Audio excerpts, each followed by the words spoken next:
Okay, so first on the list is the trachea. Again, remember there's going to be two tubes coming down from the mouth. The trachea goes from the mouth to the lungs. You can see it here. It's not a muscular organ, it's just a elastic pipe. See these little rings on there for support. Comes down to the lungs. The lungs are going to be side of the body cavity here. It'll be paired organs. There's one lung on this side.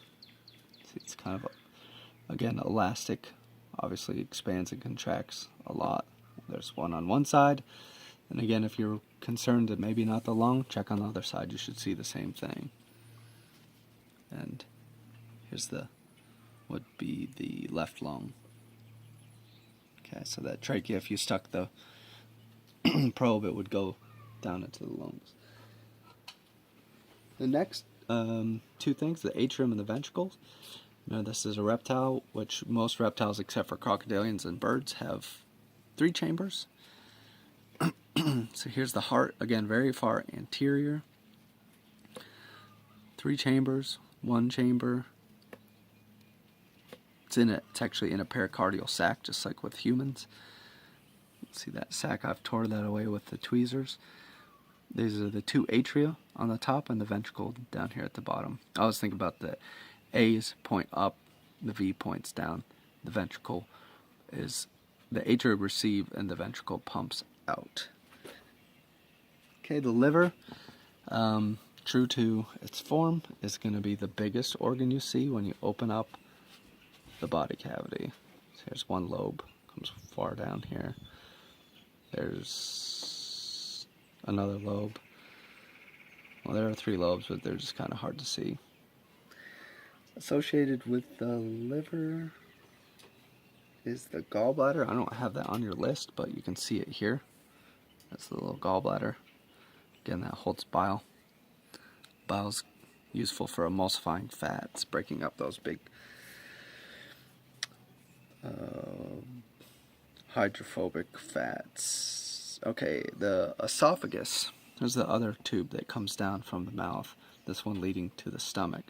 So if we kind of roll this guy on his side, we're looking here, in between the lungs. Here's the esophagus. Goes up. There's this vertebrae. Goes up to the mouth.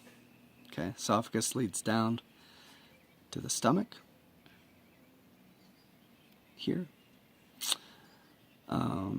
The stomach, associated with the stomach, you always can look for the spleen. And here's the spleen on the iguana.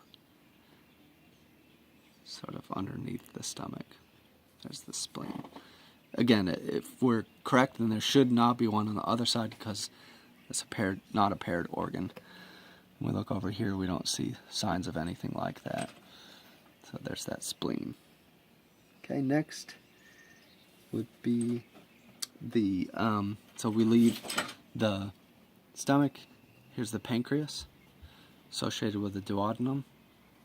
Okay, that duodenum is this big curve that cuts back to the small intestine. Here's all the small intestine. Leads back to our large intestine, very large intestine, and iguana. Iguanas are herbivores, and herbivory is really a tough way to make a living.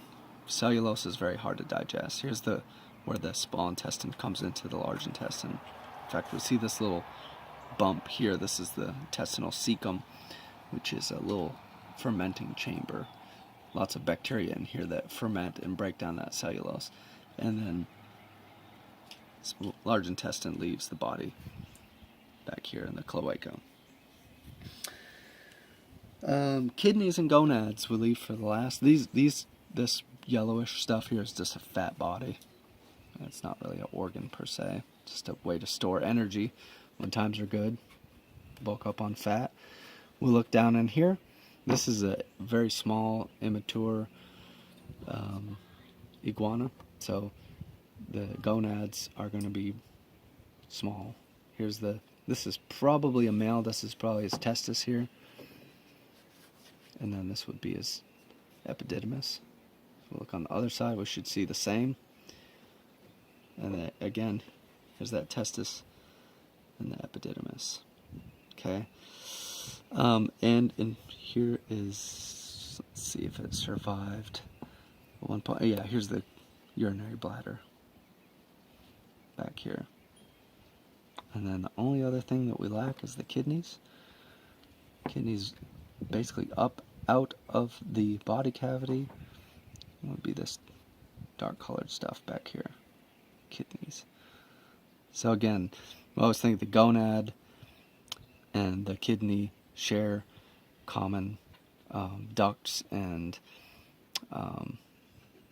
lead to the bladder and to the cloaca. So that's the iguana. Alright, thanks.